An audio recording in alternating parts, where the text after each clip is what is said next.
We're going to explore how you can clear blockages from your life using some powerful principles. These principles are rooted in the science of how our minds and bodies work, and they're not just theories, but practices that can transform your reality. Let's start by understanding the core concept. Our mind and body are deeply connected. The mind is a powerful tool that shapes our reality, but it's not just about thinking positively. It's about changing the way you experience life at the deepest level. This transformation requires us to understand and harness the power of our thoughts and emotions. When you apply these principles, you're not waiting for your circumstances to change first. You're changing yourself to align with your desired outcomes. So, how do we begin? First, let's talk about the nature of blockages. Blockages are not just physical or external. They are deeply rooted in our emotional and mental states. They can be old beliefs, past traumas, or negative thought patterns that keep us stuck. These blockages prevent us from living our fullest lives and achieving our goals.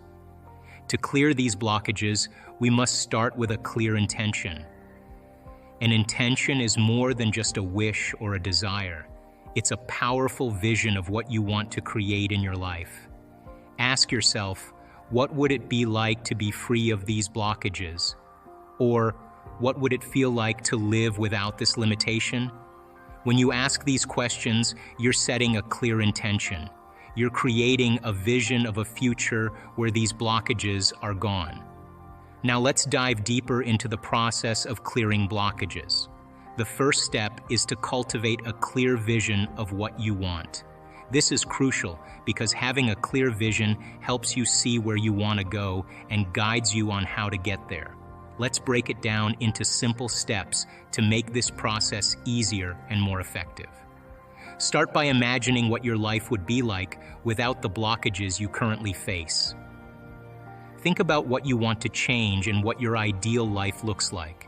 If you're struggling with confidence, for example, picture yourself in different situations where you act with self-assurance. Visualize yourself speaking up in meetings, making decisions with ease, and feeling good about yourself. The more vividly you imagine these scenes, the more real they will become to your mind. If your goal is to heal from a past trauma, visualize yourself living a life that is free from the pain of that trauma. Imagine waking up each day feeling light and happy, enjoying moments with loved ones, and pursuing activities that bring you joy. Picture yourself moving through life without the weight of past hurts holding you back. The clearer you can make this vision, the more it will help in transforming your reality. To make your vision even more powerful, add as much detail as possible. Think about how you would feel in your ideal situation. What emotions would you experience? How would your body feel? What would you be doing? Try to engage all your senses in this visualization. Imagine the sounds, sights, smells, and feelings of this new reality. The more detailed and immersive your vision, the more effective it will be in guiding you towards change. Let's take it a step further. Imagine yourself in specific scenarios where you're living your ideal life. For instance, if you want to be more confident, picture yourself walking into a room full of people. Visualize how you would hold your head high, make eye contact, and engage in conversation with ease. See yourself responding to challenges with calm and poise. The more you practice these mental images, the more your brain starts to accept them as possible. If healing from past trauma is your goal, think about how you would interact with others and handle situations without the burden of your past experiences. Visualize yourself in joyful moments with friends and family, fully engaged and present. Picture yourself taking steps towards new opportunities and feeling excited about the future. By focusing on these positive images, you start to rewire your mind and body to align with your desired outcomes. It's also helpful to write down your vision. Putting your thoughts into words makes them more concrete and actionable. Create a vision board or journal where you can outline your goals in detail. Include images, words, and descriptions that reflect your ideal life. Regularly review and update this vision to keep it fresh and inspiring. Next, let's talk about aligning your emotions with your vision. It's not enough to just think about what you want. You also need to feel it deeply. Feeling is a crucial part of making real changes in your life. When you start to truly feel what it would be like to live without your blockages, you're giving your body an emotional taste of the future. This emotional connection is key because your body needs to believe that the change has already happened. Imagine your vision clearly and then focus on how it feels. For example, if you want to be more confident, don't just think about being confident. Feel what it's like to be confident. Imagine how you would feel when you are confidently speaking in front of a group or making decisions without second-guessing yourself. Feel the pride and satisfaction that comes with acting confidently. If your goal is to heal from past trauma, picture yourself living a joyful and free life. Feel the lightness and happiness that comes with healing. Imagine the relief and peace you would experience without the weight of past pain. By connecting with these feelings, you give your body a chance to experience what life will be like once the change has occurred. Feeling these emotions is important because it helps your body start to change at a deeper level. When you deeply experience these feelings, your body starts to react as if the change is already happening. Your emotions send signals to your brain and body, and this helps to align them with your vision. Over time, your body begins to adapt and reflect these new feelings. Think of it this way. When you feel happy, your body releases chemicals that make you feel good. Similarly, when you feel confident, your body starts to adjust to that feeling. These emotional experiences help signal new genes and change your body's state, making it more in tune with your vision. But how do you make this feeling a reality? It requires a shift in how you live every day. Most people are defined by their past. They wake up every day with the same thoughts and feelings, which keeps them anchored to their past experiences. To create real change, you must start living from the vision of your future, not from the memories of your past. This means breaking free from old patterns. If you wake up feeling the same way every day, you're likely repeating past experiences. To change this, you need to make different choices. Choose to think differently. Choose to feel differently. The more you do this, the more your brain and body will start to align with your new reality. One of the biggest challenges is maintaining your vision and emotions in the face of your current circumstances. It's easy to let your present situation dictate your feelings and thoughts. But to clear blockages, you must remain steadfast in your vision, regardless of what's happening around you. This is where true greatness lies. It's about being defined by your future, not by your past. Now let's talk about the science behind this. Neuroscience and neuroplasticity show us that we can literally change our brains to look like the future we desire. When you practice these techniques, you're rewiring your brain. Your brain starts to reflect the experience of your future as if it's already happening.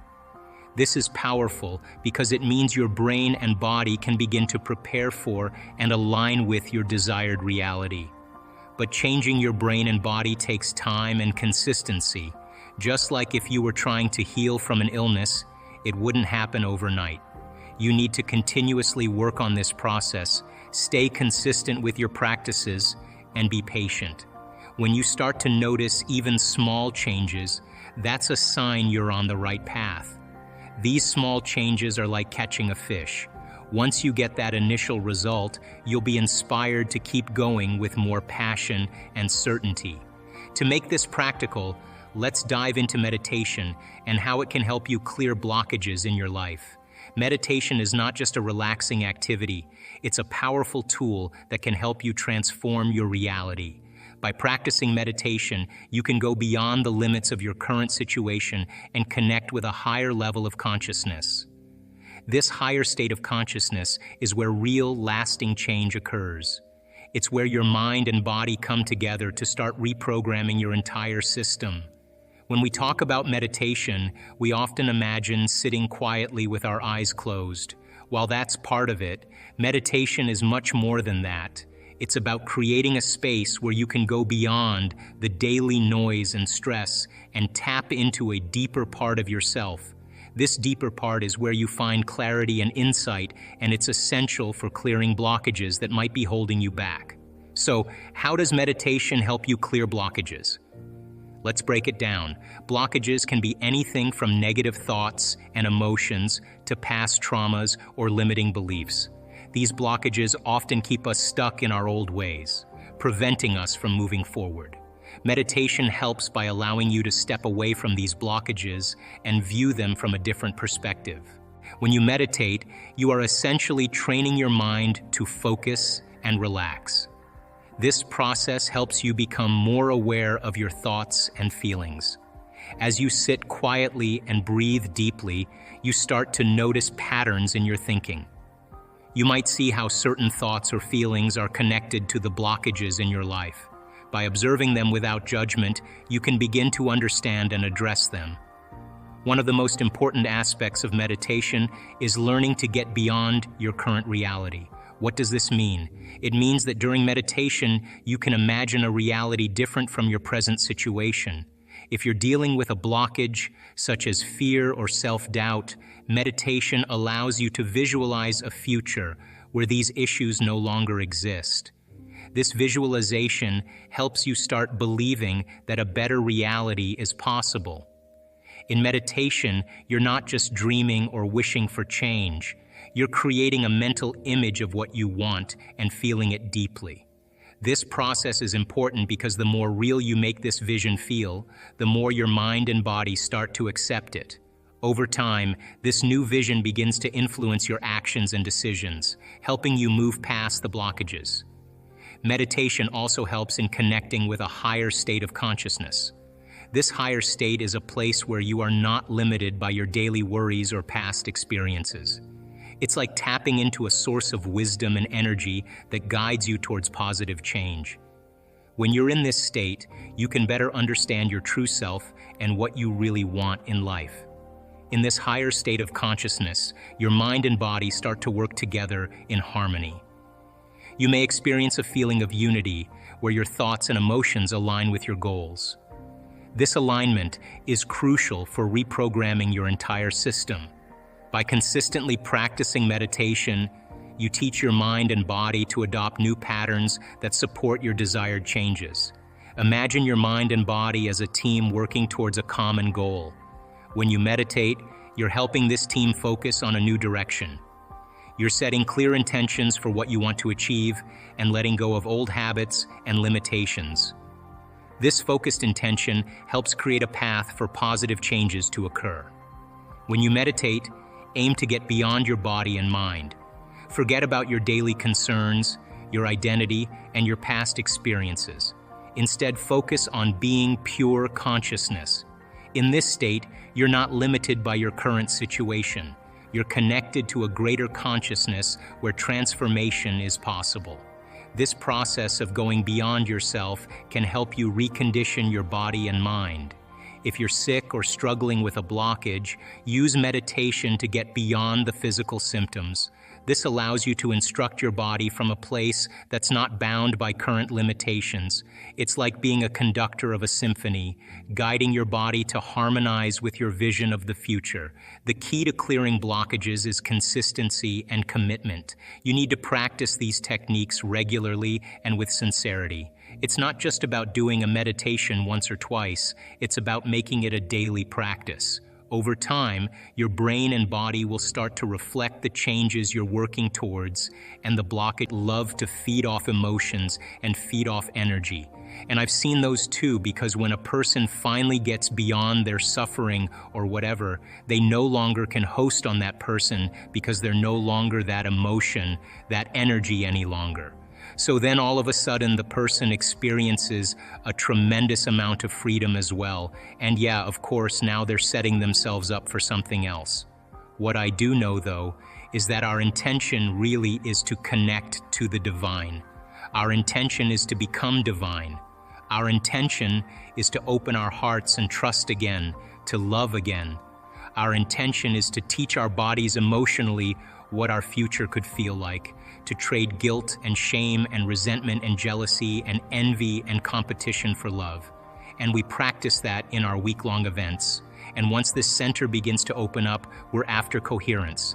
So if you have a coherent heart and you're able to manage that and sustain the heart coherence, the field around your body begins to expand up to 3 meters wide. And that frequency, that coherent frequency, is like a Wi-Fi signal. You got a signal now. And at the same time, once energy makes it to the heart and it goes to the brain, and you teach a person how to create a coherent brain and be able to suppress the mechanism of the thinking neocortex, the memory bank of the known self, teach a person how to operate from their limbic brain and tune that pineal gland into frequency and allow that pineal gland to lock into a frequency, now you have a Wi-Fi signal as well. And it can read information. And these beings, I was doing this event in Florida, in Amelia Island. It was an advanced event, advanced follow-up. And this is people that have done advanced workshops. And the event was called Dream Time, that were up from 11 at night till 8 in the morning for the mystical. And if you don't want to do the mystical, don't come. But I'm going to be messing with your sleep. And I stay up the entire night. I'm watching the entire audience. And we're keeping them between worlds, between wakefulness and sleep, in that theta realm. And many people have very profound transcendental experiences while we're doing it. And I was trying to think of a way to explain this to the audience. And I had just finished the morning. I hadn't done my meditation. So I went into my room, I sat up, I did my meditation, and then I laid down. And when I laid down, all of a sudden, I see this beautiful fractal pattern with my eyes closed in the room. And the moment I see that fractal pattern, I know that that's order. That's information, a packet, a standing wave of information, and I sense it. I see it with my eyes closed, and then it unfolds like it rolls out on this beautiful being standing right next to me. And I'm sitting there with my eyes closed, and I say, oh shit, like holy, like whoa, and I hear it laugh, and it sounds like a symphony, like a harmony. In fifth dimensional creation, you are not going anywhere to get anything. Fifth dimensional creation has nothing to do with going anywhere to get anything. Because if you combine a clear intention, a coherent thought, coherent brainwave pattern with a coherent heart, moving into that elevated emotion, thoughts are electric and feelings are magnetic. The magnetism of this center becomes the energy. The intention is carried on that energy, and now you are broadcasting a new signature into the quantum field. Now, if it's done properly and you understand the mechanics in fifth dimensional creation, you are not going anywhere to get anything.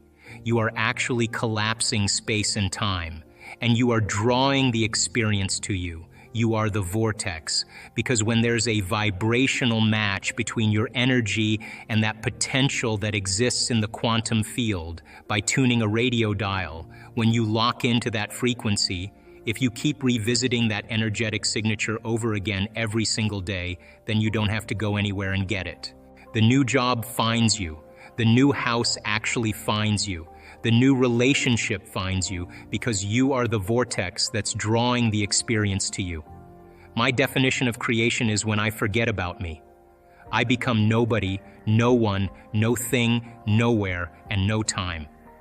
I become pure consciousness, and the moment I reach that elegant moment of the generous present moment, all possibilities in the quantum field exist truly when our brain and body are in the present moment.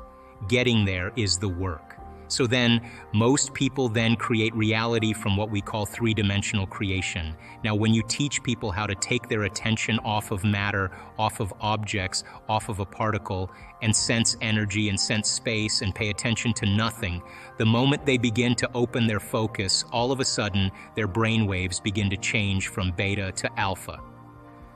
But not only just alpha, where the imaginary inner world starts to become more real, but very coherent brainwave patterns in alpha.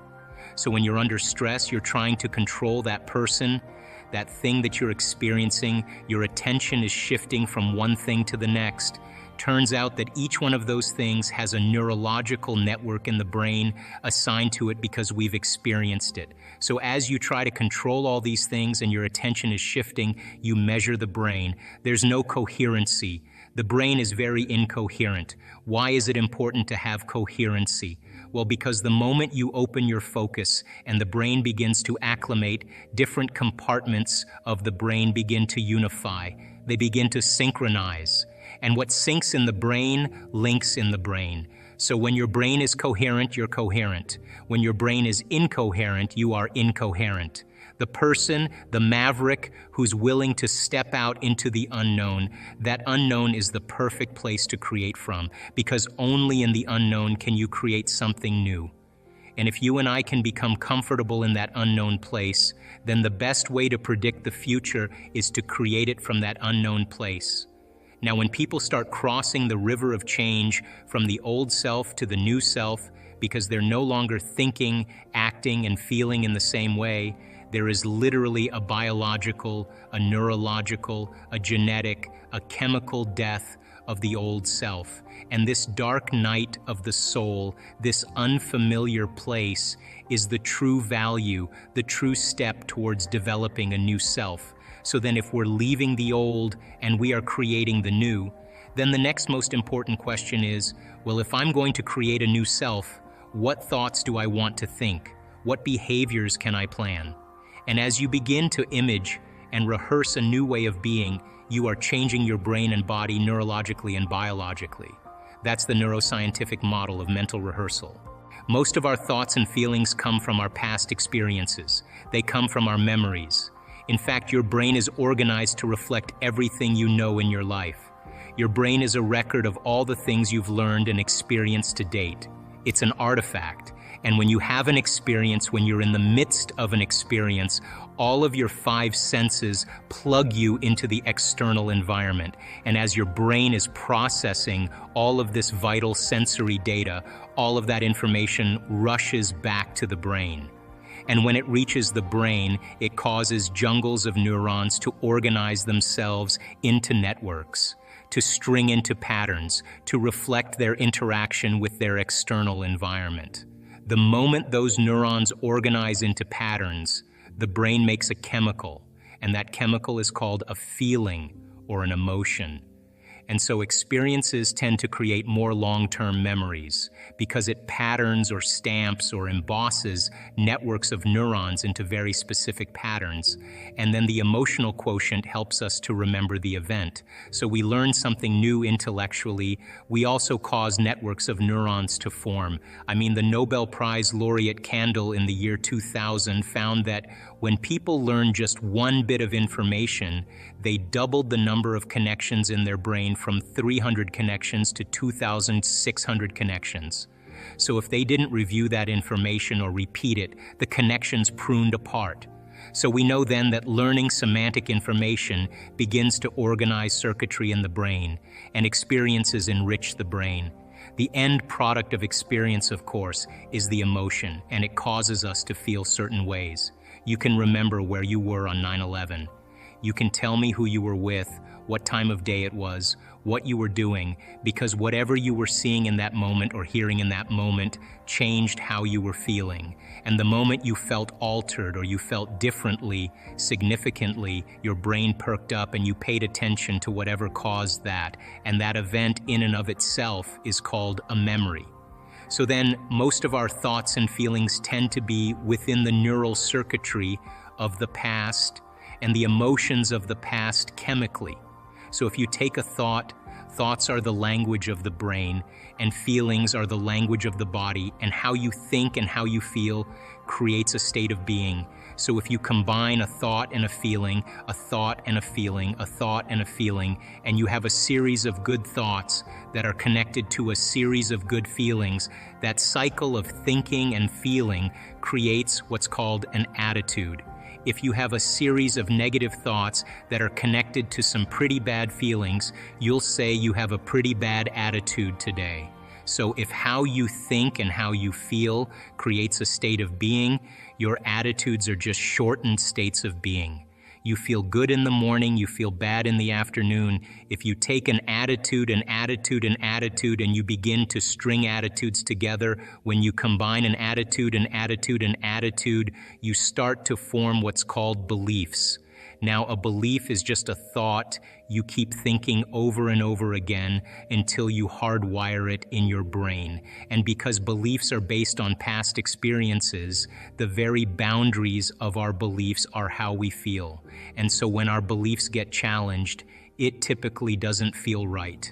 I know from the research that we've done that the redundancy of thinking and feeling and thinking over time, for example, a person has an insecure thought, then they feel insecure. The moment they feel insecure, they think more insecure thoughts. They fire and wire more circuits in their brain to feel more chemicals of insecurity, and then once they're feeling insecure, they think more insecure thoughts. And they do this over and over again. The redundancy and the repetition of that cycle over time conditions the body to subconsciously become the mind. Once the body becomes the mind, that's called a habit. It turns out that 95% of who we are by the time we're 35 years old are a set of habituations, unconscious thoughts, unconscious behaviors, unconscious emotional reactions that function like a subconscious computer program. So back to beliefs. An attitude, an attitude, an attitude are shortened states of being, and you combine them together then. Then a belief, then the cycle of thinking and feeling over time creates a subconscious state of being. I don't move past the word visualization because I think it kind of conjures up a little bit too much of a spiritual association. The word that's used in science is called mental rehearsal. In mental rehearsal, there's two types of mental rehearsal. There's what's called internal mental imaging, which means you're in the scene as the first person experiencing it. And then there's called external mental imaging, which is you're observing yourself in the scene. It turns out that when you are actually in the first person and not the third person, that action of rehearsing what you're doing produces the strong biological change.